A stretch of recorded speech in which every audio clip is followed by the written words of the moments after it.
وَلَا تَسُبُّوا الَّذِينَ، اور نہ تم گالی دو ان لوگوں کو، نہ انسلٹ کرو ان کی. وَلَا تَسُبُّوا، اور نہ تم گالی دو یا نہ انسلٹ کرو، الَّذِينَ ان کی، یدعون وہ پکارتے ہیں جن کو، من دون اللہ اللہ کے سوا. تو یہاں الذین کون ہوئے؟ ان کے بت، ان کے معبود، جھوٹے معبود. ان کے جھوٹے معبودوں کو تم گالی نہ دو. کیوں؟ فیسب اللہ، پھر وہ گالی دیں گے اللہ کو، عدون یعنی ظلمن، ظلم کے ساتھ، زیادتی کے ساتھ، بغیر علم، بغیر علم کے، جانتے نہیں، اللہ کی قدر پہچانتے ہی نہیں، بے سوچے سمجھے، پھر وہ جواباً اللہ تعالیٰ کو برا بھلا کہیں گے. تو اس سے کیا پتہ چلتا ہے کہ ویسے تو باطل معبودوں کو باطل قرار دیا جا سکتا ہے دلیل کے ساتھ، لیکن ایک جذباتی انداز میں ایسا طریقہ نہیں اختیار کرنا چاہیے جس کا نتیجہ درست نہ ہو. تو کیا اصول نکلا یا کیا سبق ہمیں ملتا ہے؟ کہ انسان کوئی ایسا کام نہ کرے جو بظاہر جائز نظر آتا ہو، درست نظر آتا ہو، لیکن نتیجہ اس کا الٹا نکلے.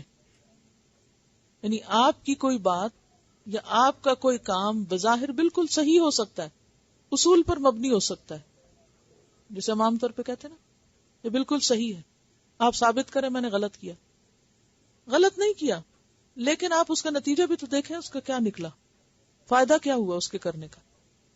اور ایسا زندگی میں بارہا ہوتا ہے نا، آپ کہتے ہیں یہ میرا حق ہے اور میں یہاں بالکل سچی بات کہہ رہا ہوں اور یہ میرا رائٹ ہے اور یہ ایسا ہونا چاہیے اور یہ چیز مجھے ملنی چاہیے اور میں کوئی غلط نہیں کہہ رہا اور میرا مطالبہ غلط نہیں، بالکل ٹھیک ہے، آپ اپنی بات میں 100% سچے، لیکن جس انداز سے آپ مطالبہ کر رہے ہیں اور جس وقت میں آپ مطالبہ کر رہے ہیں اور جس موقع اور جس مناسبت سے آپ بات کر رہے ہیں وہ درست نہیں، لہذا نتیجہ کیا نکلے گا؟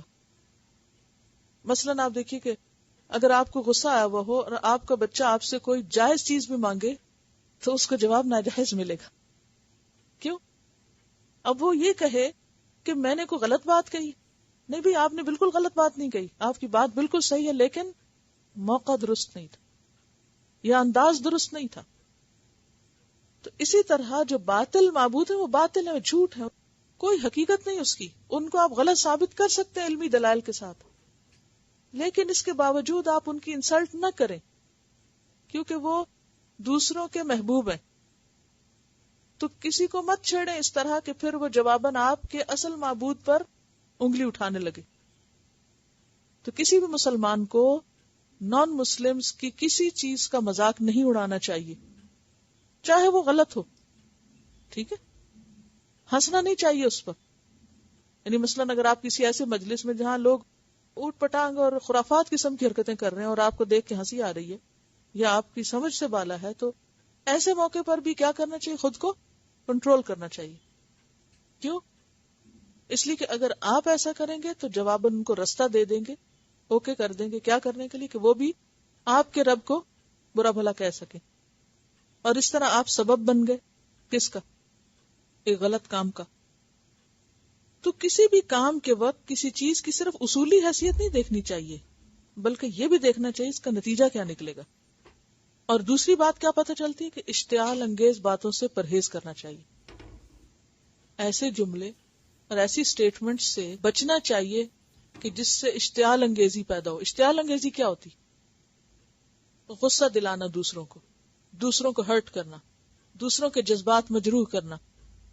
خواہ آپ کی بات کتنی بھی درست ہو، لیکن موقع درست نہ ہونے کی وجہ سے بسا اوقات اصلاح کی بجائے فساد پیدا ہو جاتا ہے. کذالک، اسی طرح، زینا، خوبصورت بنا دیے ہم نے، لکل امت، ہر امت کے لیے، ہر گروہ کے لیے، عملہم، ان کے اعمال. یعنی ہر امت، ہر گروہ جو کچھ کر رہا ہے وہ اپنے طور پہ بڑا ہی اچھا کام کر رہا ہے. مثلا آپ دیکھیں کہ جتنے بھی ادیان ہیں اس میں جو بھی ریچولز ہیں، ان ریچولز کو لوگ کتنا پابندی کے ساتھ ادا کرتے ہیں اور کتنی اہمیت دے کے، حالانکہ اس کی حقیقت کچھ بھی نہیں ہوتی، لیکن ان کے نزدیک کیا ہوتا ہے؟ وہ زندگی موت کا مسئلہ، بہت ہی اہم چیز. تو مبلغ کے لیے، دائی کے لیے یہ ایک بنیادی خصوصیت ہوتی ہے کہ وہ اشتعال انگیزی سے پرہیز کرے. ایسے مناظرے یا ایسی باتیں کہ جن کے نتیجے میں حق ثابت ہونے کی بجائے الٹا ہلکا پڑ جائے، تو وہ آپ کا طریقہ درست نہیں ہو سکتا. تو یہاں کیا کہا جا رہا ہے کہ ہر امت کے لیے ان کا عمل بڑا خوبصورت بنا دیا گیا ہے، ان کو اپنے اعمال بڑے اچھے لگتے ہیں. یعنی بعض اوقات کسی قبر کے اوپر جا کے لوگ پھول رکھ دیتے ہیں اور پیسے ڈالتے ہیں. کیا سمجھتے ہیں وہ بہت بڑا نیکی کا کام کر رہے ہیں. قبر پہ چراغ جا کے جلانا، قبر والے کو کیا خبر کہ اوپر چراغ جل رہا ہے، بالکل ایک بیکار سی چیز ہے. لیکن جو کرتا ہے وہ کتنے پنکچول ہو کے اور کتنی عقیدت کے ساتھ اور کتنے فائدہ مند سمجھ کے.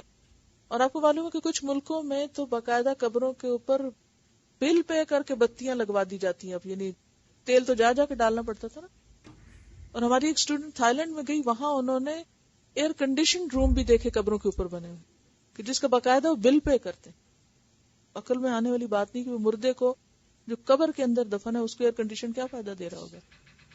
لیکن ان کے خیال میں یہ کام بہت عمدہ کام ہے، تو ان کو اپنا یہ کام بہت خوبصورت لگتا ہے. اسی طرح کوئی بھی اس طرح کی بیکار قسم کی ڈیکوریشنز جو وہ اپنے عبادت گاہوں پہ کرتے ہیں، یا سونے کے پانی چڑھانا یا مال خرچ کرنا، یہ ان کے نزدیک کیا بہت ہی ایک قابل احترام قربانی. لیکن اللہ تعالیٰ فرماتے ہیں کہ ثم الی ربہم مرجعہم، پھر ان سب کو اپنے رب کی طرف لوٹنا. فینبئہم، پھر وہ انہیں بتائے گا، بما کانوا یعملون، کہ وہ کیا کرتے رہے، کیا کر کے آئے، ان کے اعمال کی حقیقت کیا تھی. اور اس میں بہت سی مثالیں آپ کے سامنے ہو سکتی ہیں کہ ریلیجن یا دین کے نام پر الٹی سیدھی حرکتیں کرنا اور ان کو یہ سمجھ کے کرنا کہ یہ بہت ہی اعلیٰ درجے کی قربانی ہے، اعلیٰ درجے کا کام ہے. بعض اوقات اس کی حقیقت کچھ بھی نہیں ہوتی. قیامت کے دن انسان کے سامنے جب حقیقت کھلے گی تو انسان اپنے آپ پر خود لعنت بھیجے گا اور پچھتائے گا کہ وہ اپنا وقت کن چیزوں میں ضائع کر کے آ گیا.